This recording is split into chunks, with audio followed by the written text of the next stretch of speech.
If you want to edit and game at 1440p and have a budget of $1,000, then keep watching.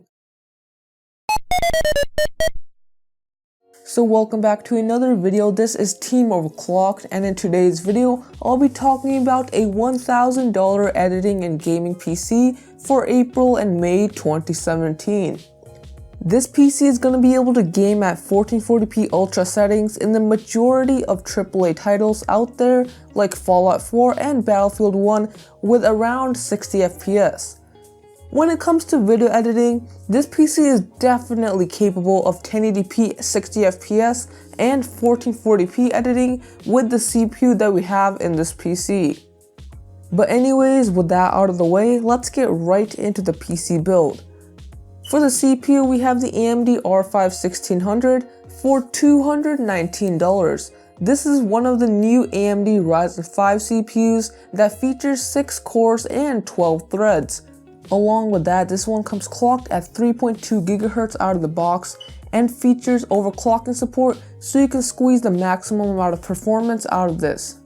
As you might expect, this is going to be a beast for editing since it has 12 threads and should be pretty decent at gaming as well. For the CPU cooler, we have the Cooler Master Hyper 212 Evo for $25. This is a tower style CPU cooler that comes with a massive 120mm fan. For cooling, this will destroy the stock AMD heatsink and should provide a lot more room for overclocking. For the motherboard, we have the ASRock AB350 Pro 4 for $90. This is a great black and white motherboard that includes 4 RAM slots, USB Type-C, as well as 2 M.2 slots, which should cover your connectivity needs. On top of all that, this has the B350 chipset, which supports overclocking for the newest Ryzen CPUs, making this an excellent motherboard for this PC. For the RAM, we have the ADATA XPG 16GB set for $87. This is a 2x8GB kit that comes clocked at a respectable 2400 MHz. 16GB should be the perfect amount of RAM for this PC when it comes to video editing, and it should be more than enough for gaming at 1440p. There have been some RAM issues with Ryzen, but from what I've seen, most of those issues have been cleared up. For the SSD, we have the ADATA Ultimate 256GB drive for $68. This is a 2.5-inch SATA 6 SSD, which is pretty standard. This is definitely going to speed up boot times, and it's going to speed up the overall user experience for all the applications that you store onto here. The 256GB capacity is probably enough for Windows, a few applications, as well as some important media files.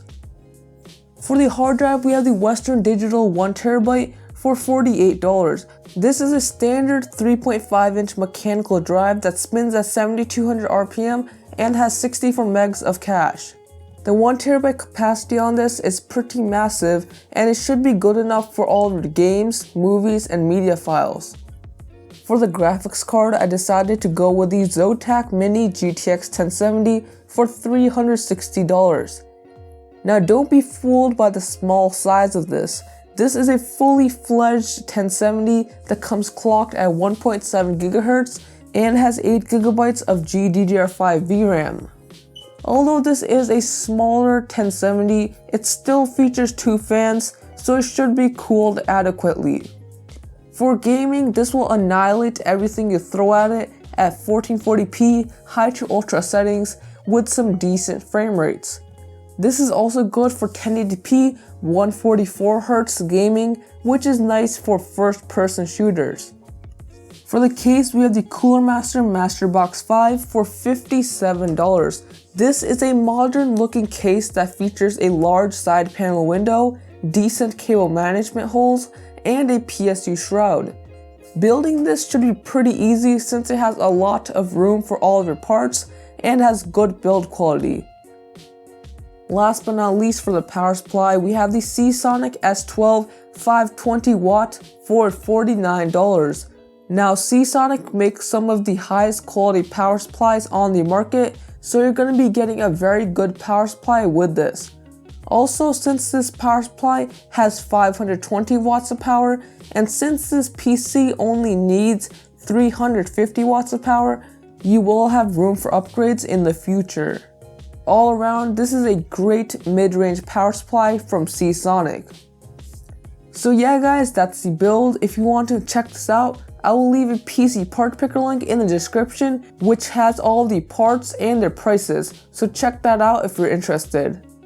But anyways guys, that's all for today. If you liked the video, please be sure to overclock the like button. If you didn't like it, please dislike this video and subscribe for more content like this, and I'll see you guys in the next one.